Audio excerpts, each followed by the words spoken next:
2020년 3월 나는 유방암 환자가 됐다. 올해로 33세 미혼 여성에게 특히나 유방암이라니. 드라마에서나 보던 남성고는 나와 주변을 크게 바꾸어 놓았다. 감정의 롤러코스터를 수백 번 타고 난 후에야 비로소 현재는 초연해진 상태로 암을 즐기는 상황이다. 초진 조직검사 결과는 영기암이라 칭하는 상피내암이었다. 암 환자가 된 후 뼈저리게 느끼는 건 당연한 것은 없다는 것이다. 당연히 부분 절제일 줄 알았던 수술은 브라카 유전자변이 당첨으로 양측 전 절제 및 동시보건 수술로 범위가 확대되었고, 수술 후 침유남으로 바뀐 암 타입은 항암의 길로 나를 안내했다.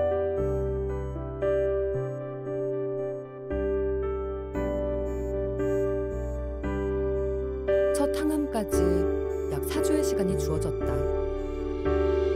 항암이 시작되면 머리가 한 움큼 빠지겠지? 숭덩숭덩 머리가 빠지면 적잖은 충격과 공포로 멘탈이 무너질 것 같아 미리 삭발을 하기로 했다. 평생 나에게 없을 것 같던 헤어 스크래치를 넣은 반삭발로 걸크러쉬의 매력을 한껏 발산할 수 있었다.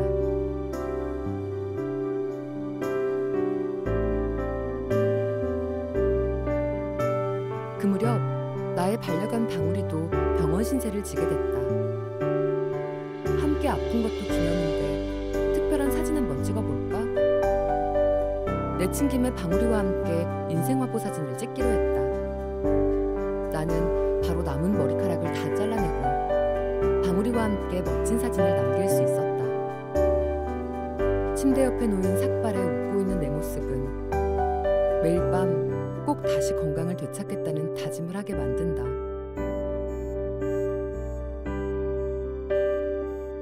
항암이 시작되면서 남아있는 짧은 머리카락마저 빠지기 시작했다. 씩씩하게 버텨냈던 나도 이틀간은 울적한 마음이 사그라들지 않았다. 으쌰으쌰 이겨내보자 다짐하며 구매한 비싼 첫 항암 가발은 어떻게 써도 나 가발이에요 라고 당당하게 말하는 듯 어색했다. 하지만 나는 이 기회에 못해본 금발이며 은발이며 가발로 한번 해보는 거지 라며 탈모의 서러움을 가발로 풀어냈다. 슬프게도 아무것도 쓰지 않은 민머리가 가장 편하고 시원해서 비니만 쓰는 날이 더 많기는 하지만 말이다. 암이란 이 녀석 너무 증오하면서도 그래 암 내 덕에 라며 다행인 부분도 많다. 암 환자가 된 후 나는 스트레스를 받고 싶지 않아서 긍정적이려고 무던히 노력하고 있다. 그래서인지 끙끙 소갈이하던 성격은 감정 표현의 자유를 얻었고, 난 괜찮지 않아 당당히 말하는 용기를 얻었으며 나를 사랑하는 방법을 찾았다. 변화된 성격 덕에 버거웠던 인간관계들도 자연스레 정리가 되었다. 비로소 앞으로는 나와 편안하게 함께할 수 있는 인연들과 지낼 수 있게 됐다.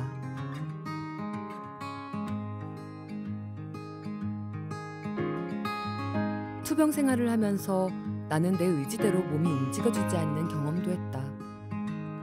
한때 체력이 좋았던 나는 이쯤이야 대수롭지 않아 했던 산책 코스도 지금은 파김치가 되어 돌아오곤 한다. 당연하게 여겼던 그때의 체력이 참 소중했다는 걸 느끼며 오늘의 삶을 감사히 여기며 살아가고 있다.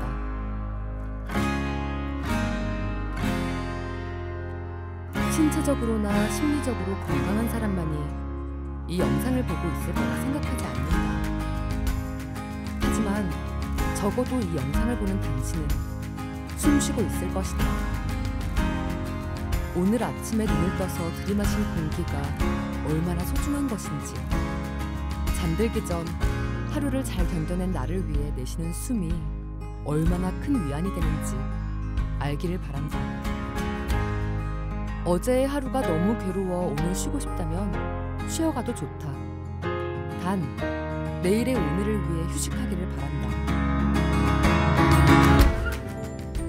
오늘의 나는 가장 가장 아름답고 가장 젊은 시간을 보내고 있으니까.